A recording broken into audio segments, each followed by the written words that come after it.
कभी सोचा है कि दूध से दही कैसे जम जाती है, या कभी कभी खाना खराब क्यों हो जाता है? असल में इन सब के पीछे हैं बहुत ही छोटे नन्हे से जीव जिन्हें हम सूक्ष्म जीव कहते हैं। तो आज हम इन्हीं की दुनिया में चलेंगे और जानेंगे कि ये हमारे दोस्त हैं या दुश्मन। हाँ, ये सवाल तो दिमाग में आते ही हैं, है ना?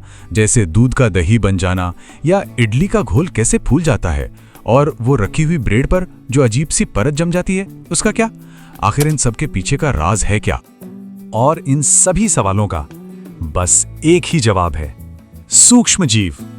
जी हाँ, ये वो जीव हैं जो इतने छोटे होते हैं कि हम उन्हें अपनी आंखों से देख ही नहीं सकते। इन्हें देखने के लिए एक खास यंत्र की जरूरत पड़ती है। तो सवाल उठता है कि आखिर ये सूक्ष्म जीव हैं क्या? देखिए, ये बहुत ही छोटे जीव हैं जो लिटरली हर जगह मौजूद हैं। मिट्टी में, पानी में, हवा में, अरे हमारे शरीर के अंदर भी। और कमाल की बात यह है कि ये हर तरह के माहौल में जिंदा रह सकते हैं। अब देखिए, इन सूक्ष्म जीवों के भी कई समूह हैं। मोटे तौर पर इन्हें 4 ग्रुप्स में बांटा गया है। जीवाणु यानी बैक्टीरिया, कवक जैसे ब्रेड पर लगने वाली फफूंद, प्रोटोजोआ और कुछ शैवाल। अच्छा, एक और है विषाणु यानी वायरस। ये भी सूक्ष्म होते हैं, पर ये बाकियों से थोड़े अलग हैं। क्यों? क्योंकि ये अपनी संख्या तभी बढ़ा सकते हैं जब ये किसी जीवित कोशिका के अंदर हों। तो चलिए कहानी के पहले हिस्से पर चलते हैं। पहले बात करते हैं इनकी दोस्ती की और देखते हैं कि ये हमारे लिए कितने कितने फायदेमंद हैं। शुरुआत करते हैं अपनी रसोई से ही। जो दूध से दही जमता है ना, वो लैक्टोबैसिलस नाम के एक बैक्टीरिया की वजह से होता है। और वो जो ब्रेड, केक या इडली एकदम सॉफ्ट और फूले हुए बनते हैं, उसके पीछे है यीस्ट का कमाल। होता यह है कि यीस्ट सांस लेने के दौरान कार्बन डाइऑक्साइड गैस छोड़ता है और इसी गैस से आटा फूल जाता है। और ये सब सिर्फ घर की रसोई तक ही सीमित नहीं है, बड़े बड़े उद्योगों में भी इनका खूब इस्तेमाल होता है, जैसे शराब, वाइन और सिरका बनाने के लिए। इसके लिए एक प्रक्रिया होती है जिसे कहते हैं किण्वन या फर्मेंटेशन। इसमें यीस्ट चीनी को अल्कोहल में बदल देता है। और जानते हैं, जब से हमने इन सूक्ष्म जीवों को समझना शुरू किया, विज्ञान में जैसे एक क्रांति ही आ गई। सोचिए, 1798 में एडवर्ड जेनर ने चेचक के टीके की खोज की। फिर 1857 में आए लुई पास्चर, जिन्होंने फर्मेंटेशन की प्रक्रिया को दुनिया को समझाया। और फिर 1929 में अलेक्जेंडर फ्लेमिंग ने एक फफूंद से पहली एंटीबायोटिक पेनिसिलिन बना डाली। इस एक खोज ने करोड़ों जानें बचाई हैं। टीका यानी वैक्सीन, ये भी इन्हीं सूक्ष्म जीवों की समझ का ही एक नतीजा है। इसमें होता क्या है कि मरे हुए या बहुत ही कमजोर सूक्ष्म जीवों को हमारे शरीर में डाला जाता है। इससे हमारा शरीर यानी हमारी इम्यूनिटी आने वाले असली खतरों से लड़ने के लिए तैयार हो जाती है। ये एक तरह की ट्रेनिंग है, ताकि जब असली दुश्मन हमला करे तो हमारा शरीर उसे पहचान कर हरा सके।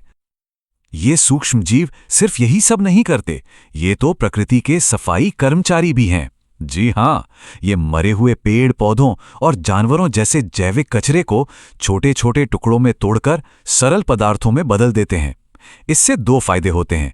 एक तो हमारा पर्यावरण साफ होता है, और दूसरा मिट्टी और भी उपजाऊ हो जाती है। तो ये तो हुई दोस्ती की बात, लेकिन जैसा कि हमने शुरू में कहा था, हर कहानी के 2 पहलू होते हैं। तो अब बात करते हैं उन सूक्ष्म जीवों की जो हमारे लिए दुश्मन का काम करते हैं। जो सूक्ष्म जीव बीमारियां फैलाते हैं, उन्हें हम रोगाणु या पैथोजेंस कहते हैं। और ये हमारे शरीर में कई तरीकों से घुस सकते हैं, जैसे हवा से, पानी से, खाने से, या फिर किसी संक्रमित व्यक्ति के संपर्क में आने से। यहां देखिए, कुछ आम बीमारियां हैं और ये कैसे फैलती हैं ये बताया गया है। जैसे कि टीबी, जो एक बैक्टीरिया से होता है और हवा के जरिए फैलता है।